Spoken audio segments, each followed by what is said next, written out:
Good evening, KZFR. You are listening to Writing on Air. Writing on Air is made possible by the generous contributions of KZFR supporters and by Pullens Cyclery, providing self-propelled transportation and non-polluting recreation. Pullens has been serving the Chico community since 1918, located at 801 Main Street in downtown Chico, and can be reached by calling 342-1055. Well, hello everyone. My name is Kevin. Unfortunately, my co-host Kylene is not here, but we have a continuation from last time with Rob Davidson here.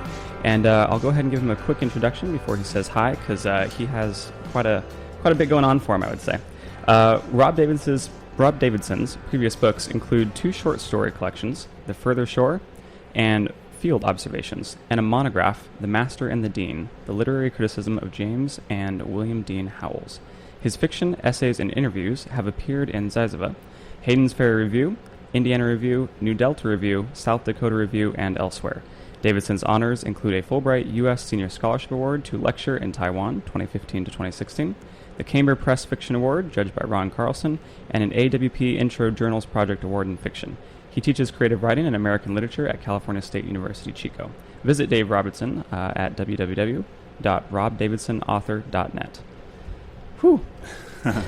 Hey Kevin, how you doing? Pretty good.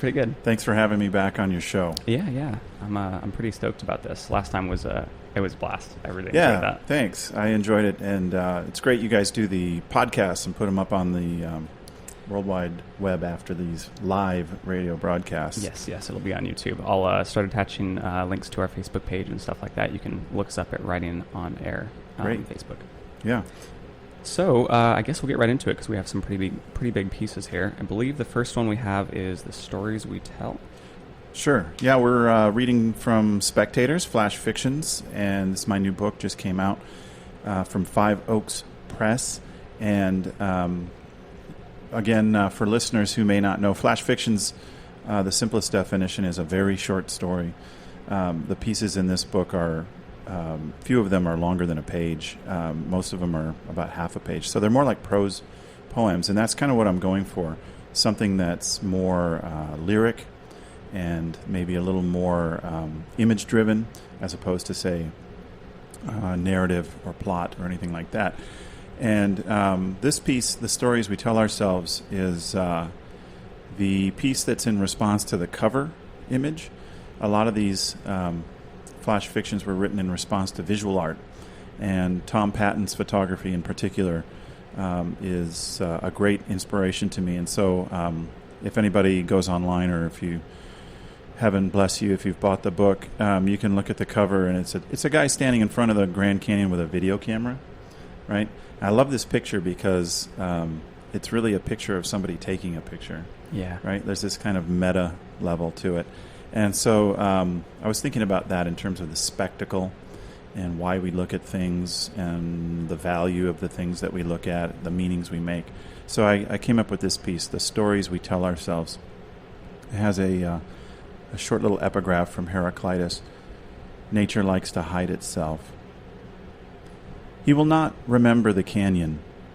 He will not remember the smell of sage or the breeze, just slightly cool, wafting up from the riverbed. He will not remember hawks soaring on thermals, hovering like terrible angels. He will not remember a lizard perched nearby, watching with a solemn black eye. He will remember taking multiple shots from different angles. He will remember adjusting for light and resolution, each decision so fascinatingly different. He shoots again and again, and with each new image, he builds another, different canyon, thereby justifying the existence of the first. We are only the stories we tell ourselves. Man, I like that piece. Thanks. Yeah. Reading this too, it's so interesting. I love the cover of this. First off, when you first gave it to me, I think I sat there for a few minutes going, that is really I like the kind of like second, almost like frame story, just pulled back a little bit. And this one is so like it obviously these are Flash Fiction, so they're very short, and you can read into a lot of them, or you can read into a little, depending on what you're looking for and stuff like that. And this one is so neat because it's hinting on that, like, we are what we do, essentially. Like, we are the stories. We are only the stories we tell ourselves, like the things we bring back, all these camera pictures and stuff. But like there could be a hint of maybe missing things like that. That you're going there and you're seeing all these lizards, but you don't remember those. You just remember the event of like it's not the word. Is it categorizing it? Maybe Cataloging it. Cataloging. Oh, cataloging. Yeah. Yeah. I like it so much. Yeah, that's an insightful take on the story, right? It can be read probably a number of different ways. I was certainly thinking about one of the things I was thinking about was the process of writing itself. William H. Gass has defined fiction as a record of the decisions made by an author, both deliberate and inadvertent. Which is a kind of a different interpretation, right? Yeah. But what he's focusing on there is that you're always making choices as a writer on the page. You're going to steer the story this way or that way, aim it towards something like conflict or plot, or aim it towards something like lyricism and image-driven, whatever it is. You're making these choices, and of course that affects the world of the story. It's such a great metaphor for life, because we do the same thing every day in life, right? You're always making decisions, some small, some big, and gently steering the narrative of your own life. So, that line, we are only the stories we tell ourselves. Every life is a construction. Every story is obviously a construction. And then, for whatever reason, we invest these stories with tremendous meaning. And once they're done, we sometimes, if you think like the Bible or something, we take it and make it into this iconic thing that starts to oddly shape our lives, even though arguably, every narrative was first written by a human. So anyway, there's some fun kind of metafictional reflections in that piece, and that became a big theme in this book for me. Spectators, when I was writing these flash fictions, I have always been interested in metafiction. I've always been interested in writers like John Barth or David Foster Wallace, who to some extent take the subject of fiction writing or just the creation of art as part of the subject that they write about. And that's it's kind of a trendy thing these days, but I'm interested in it. So some of these pieces definitely have that in there. The book is in 3 parts. And the third section is the section where I'm a little more explicitly metafictional. Oh, okay. So I thought maybe we could jump over to this story that you're reading. Oh, yeah.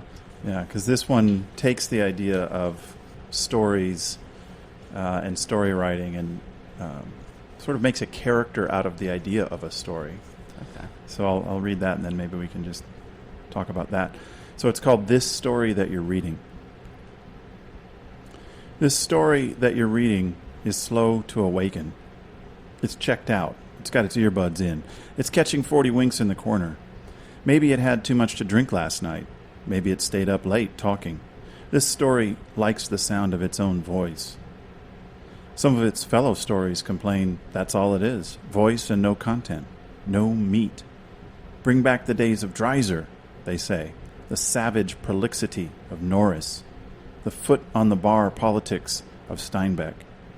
Give us Henry James and long sentences filled with velvety turns.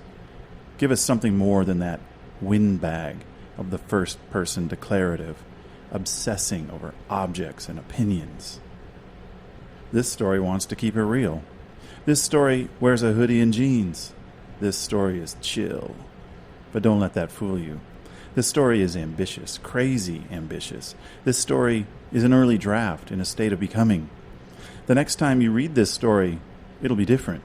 New clothes, new haircut, new music. This story is on its way, but it's only partway there. This story is on a layover, between flights, behind schedule. Give it a little time. The story will make itself heard, will make you want to listen. You, reading this, be ready. Oh, I like that so much. I should state, I like all of this book. All these things that I've read so far are fantastic. Good. Thanks, Kevin. Yeah. It's a short little book. It's only about 60-something pages long, but with so many very short stories, 1 page each, right? It's like you get a new story on every page. Yeah. Hopefully you won't get bored. That story I love. Some readers may have that last line, you reading this, be ready. I stole that from, or borrowed it lovingly, from a William Stafford poem. I love William Stafford. He's one of my favorite American poets, and he has a poem called "You Reading This, Be Ready." And I just love that. It's like this command, you know, the poet saying like, "Get ready."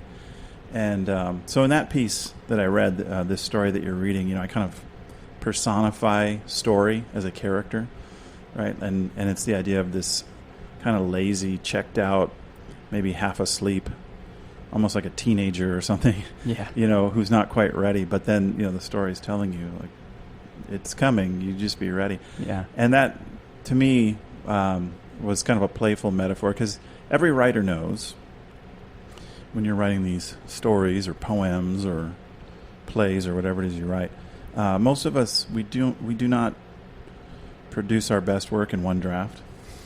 Yeah. We have to write multiple drafts. We have to revise. And sometimes, you know, it can take a long time. I mean, there are certain short stories I've written that I had to work on over, say, a 2-year period and let it sit for a while and come back. And so you have to be patient and you have to have faith. And it is a little like, I guess, a parent raising a child. Like, you just have to trust it's all going to kind of come together and work out, and that kid's going to make it one day.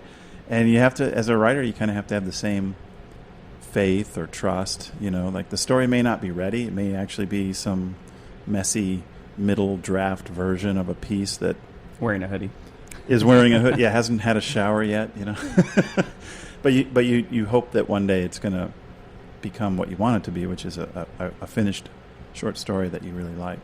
So yeah, I stole a line from Stafford there, and also this idea of kind of personifying the story, like we were saying. That's a kind of a metafictional gesture. It's sort of like the life of a story. It has to grow and mature.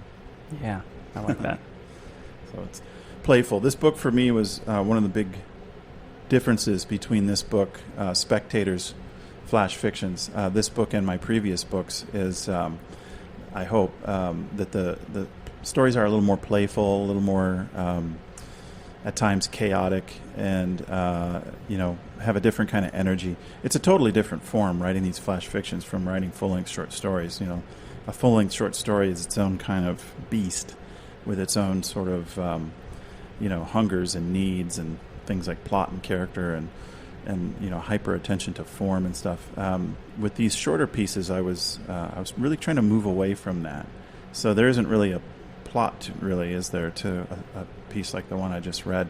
It's more like a meditation, or a reflection of a sort, and that appealed to me. I wanted to challenge myself as a writer to do, you know, different things, and it was fun. It was fun to write. You know, fun to write this book.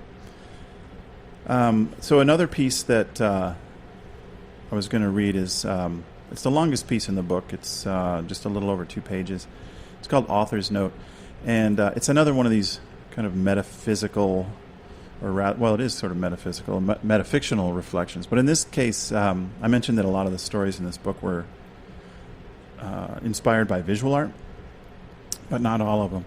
Some of them were inspired by other writers and stories and things that I am fond of. This particular piece, I actually wrote in response to a piece by Jorge Luis Borges, the Argentinian writer, who wrote a wonderful piece called Borges and I, where he kind of reflects on this author figure, Borges, and all the things he's done. And it's a really great little piece where the narrator, you're not sure if it's the other guy or the author, and it gets kind of funny. So I thought, that's such a great conceit. I'll just steal that and do my own take on it. Yeah.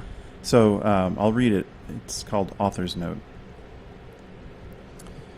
My name is Rob. I work for Davidson. It is I, Rob, who has a wife and 2 children. I mow my lawn, vote my conscience, wave to the neighbors. If there are a few hard-earned dollars in my bank account, it is because I work. I spend roughly 400 hours each year in a classroom or a lecture hall, standing before students and colleagues, talking about what he, Davidson, does. I speak his language, one of drafting and revision, artifice and craft, form and content. I do this willingly, lovingly, without an ounce of resentment, all for Davidson. He couldn't live for 5 minutes without me, his Rob. Davidson lives just 2 hours a day. Longer in summer or during winter breaks. He might resurrect himself for 4 or 5 hours a day then. But during the school year, when I have my son's soiled diaper in one hand and a student essay in the other and the phone is ringing, he's damn lucky to get his 2 hours, believe me. He's greedy, you see. If you overlook him, ignore him, try to forget about him, he'll be right there, at my throat, scratching and pleading and making his incessant, ultimately unstoppable demands. And so I rearrange my life to accommodate him. I make and cancel plans. I schedule my trips to the grocery, to the playground, to the post office, around his 2 hours. I teach my classes and earn my paycheck so that he, Davidson, may live. Occasionally, I'm invited to read his work before some group or other. A few people might line up afterwards to buy a book and ask questions. They want, of course, to speak with him. I cannot muster the courage to tell them he didn't come. He's never, ever available for this kind of public appearance. No one can ever see him or visit or ask a question. He shall never respond. He lives, you see, a strange kind of existence hidden away in that room of his, tapping away on his keyboard, constructing his city of language. No, not city. Sorry, Davidson, but you haven't yet written your city. Not even a town. A village, perhaps, a hamlet. It is there he lives, issuing all too infrequently his latest missive, a small bundle of white paper with neat black ink. Printing. Words. He's most proud of that. Only that, I suppose, for that is all he is, a wordsmith, a kind of artisan or craftsman. That is the one thing, the only thing he does. Me? I'm not exactly proud of him. Grateful, in a way. Oddly enough, it is what he does that allows me to do what I do. Teaching allows me to pay the mortgage on my house, to buy my kids a new shirt or a book, to take the wife out for dinner and a movie now and again. Teaching allows me to live my ordinary, quiet life on my ordinary, quiet cul-de-sac in this ordinary, quiet town. It's only when someone has taken the time and trouble to read his books and then makes the connection between him and me, Davidson and his Rob, that the trouble begins. It is there, you see, on the page, that the mistake occurs. We are constantly mistaken for each other. His readers, you happy few, especially those who know me, Rob, sometimes mistakenly think that they see me on the page in some incident or action, some image or quip of dialogue. But they are never correct. Davidson has fooled them because he's a thief. He steals unmercifully, without conscience or compunction, from those closest to him and from the world at large. Mostly, he steals from me, from my memory. You would think I would resent that. I probably should. For when he steals a memory, he doesn't simply take it verbatim. Invariably, he changes it, paints the red barn blue. He makes me taller, smarter, quicker than I am, or dumber, uglier, Republican. Or he puts me in Phoenix when I was really in Houston. He makes me older or younger, changes my name, my sex, my occupation. As I say, I should probably resent that, but I do not. Far from it, for it is precisely then, when he's changed me so much that I cannot recognize myself, that I see myself most clearly. And I love him for that. That is why I work unstintingly for him, making sure that his 2 hours are given freely and are taken without interruption or distraction. It is not that Davidson cannot exist without his Rob, but that there is no Rob without his Davidson. There is no reality that is not finely mediated by an elaborate fantasy. That's probably one of my favorite pieces in this book when I went back and read through it. Oh, man. I love the little duality you have going on there, or maybe the juxtaposition, I guess, would be the word for it, between, like, could I say, like, personal and professional in a sense as well? That's one way to look at it. Okay. Yeah, right. The idea of the author figure being separate from, whatever, the husband and parent and, regular Joe, Yeah. which is, it's a kind of a goofy conceit in a way, right? Because you could obviously say, well, there's no difference. But I think for a lot of people, it's normal. You kind of separate your work self from your personal self. And certainly Americans do this. We're really good at it. We really treasure our private lives, our personal lives, our weekends. That's who we are. Yeah. And so I like that idea. And then there is this weird thing that happens when you start publishing, and like the piece talks about, sometimes people read things and they want to read into it and make meaning. And if they know you, sometimes they confuse the person they know with the construction on the page, which, I can be blithe and say, oh, it's all fiction, right? Yeah.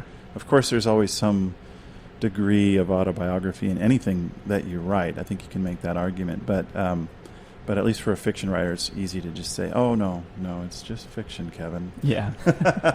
It's not real, don't worry. Yeah. I like that, the line in there where it says, so I actually noted, I like that part. It's only when someone has taken the time and trouble to read his books and then makes the connection between him and me, Davidson and his Rob, that the trouble begins. I thought that was such a really, poignant turning point for that story. That I was like, that's really brilliant. Yeah, and I really like that little twinge there. And then later, I like how you also reference, you'd think I would resent that, him stealing from me. Mm-hmm. But really all he does is kind of change things. That's, you draw from those experiences and it gets changed, but don't read too much into it. I'm just giving you the fiction thing. Yeah. But that's so good. Yeah, thank you. It was a fun piece to write, and it's one that, I still enjoy reading it, like we are here today, because there's something, kind of cheeky and playful and fun about it. Yeah. So, yeah, and I wanted to place it last in the book, author's note, because, people picking up the book, Spectators, Flash Fictions, they're like, oh, author's note, I'll see what he says, and of course it's not a typical author's note. I'm not thanking anybody or acknowledging or things were public. It's its own piece, right? So I thought that was kind of playful and fun. I was actually going to recommend that be put as the the author's note, and then when you said that, I was like, that's perfect. Yeah. So there you go. It's like when my first book was published, it was called Field Observations, and I remember at one point my wife was like, oh, I don't know if that's the right title. What if the book gets put in the ornithology section of the bookstore? And I was like, hey, that'd be great. That would be amazing. How fun, somebody's looking for a field guide to the birds, and they pull my book out, and they're like, what the heck is this? To me that it may not help sales very much, but but to me that would be a happy accident. That's where you get that cult following that comes in. People are like, well, look at this. It's hidden in a little gem store somewhere. Yeah, suddenly, wow, the book sales have really gone up among bird observers. Why is that? My mom's one. I'll make a recommendation. Yeah, there you go. So, folks out there listening, Spectators, Flash Fictions, if you're interested, you can get the book online, either from Five Oaks Press. You can just put that in your search engine, or you can go to, one of those really big online booksellers, and you'll find it there too. And I'll be doing I'm doing a kind of a Northern California book tour. I'll be in Davis, California tomorrow, Thursday, at the Avid Reader at 7:30. So anybody in the area who might be listening or traveling through, if you're interested, stop by the Avid Reader at 7:30. And I'll probably be doing a campus event in Chico, I think maybe in October. So you can check Writer's Voice, CSU Chico Writer's Voice for information on that. And one more selfless plug here. My website has all this information too, robdavidsonauthor.net, and information on my other books too, if anybody's interested. Yeah, and I did you a disservice at the beginning. I forgot to mention that you were just nominated, or this book was, I should say, for a Pulitzer Prize. Am I correct? Yeah, thanks, Kevin. The press, Five Oaks Press, has nominated the book for the Pulitzer Prize in Fiction, which is a great honor. And the press can nominate one book, and they chose mine, so that I really appreciate that. And the Pulitzer is a big prize. I'm going to be running against some huge names, but it's an honor to be nominated, and it certainly has brought some attention to the book, and I'm grateful for that. Yeah, I think last time we were here, because we had you on the prior show, and I remember reading through your stuff, and I was going, Oh my goodness. We're having like a legitimate, like, famous person coming on the show right now, and I'm a little bit nervous. This is going to be interesting. I'll take legitimate. I don't know about famous. Well, that's getting there. That I guess that's a process. At some point. Working on it. But yeah, thanks. I really appreciate being on the show, and I think what you're doing is great. Words on the Air. You have a lot of different writers, probably beginning writers, student writers, and then some published writers. And how great we have a community radio station in this area that supports the local arts and including the literary arts.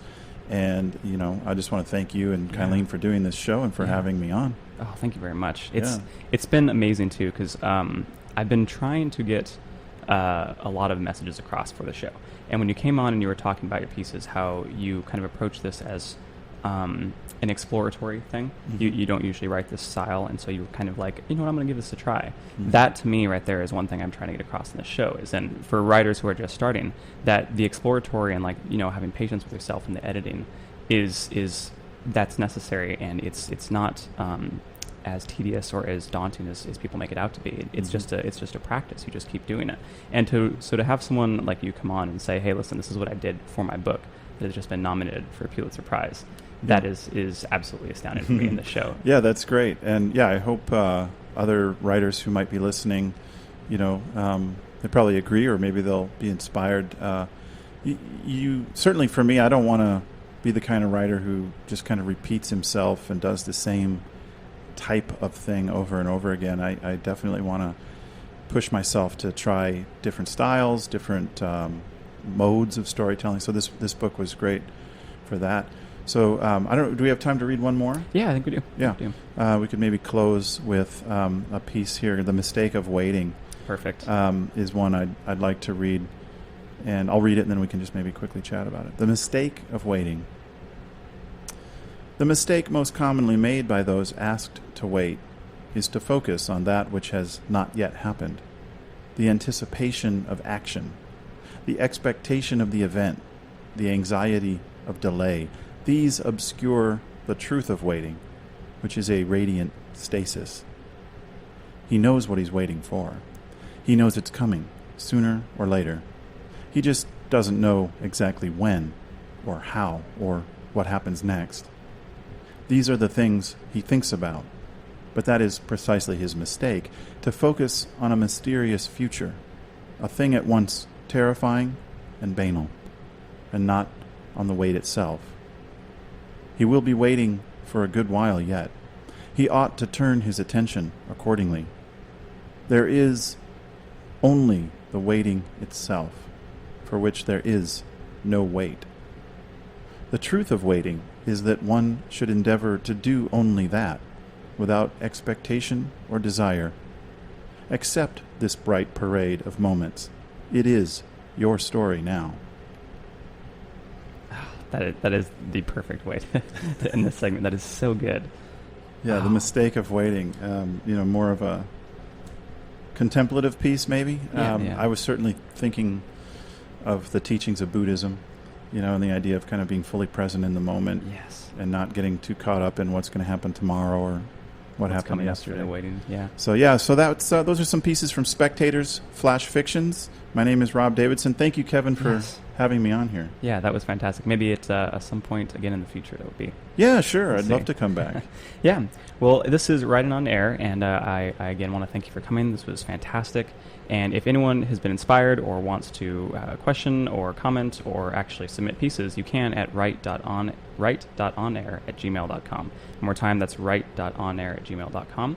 And this is Writing on Air. So I hope everyone is having a good night, and I hope you enjoyed that, because I certainly did.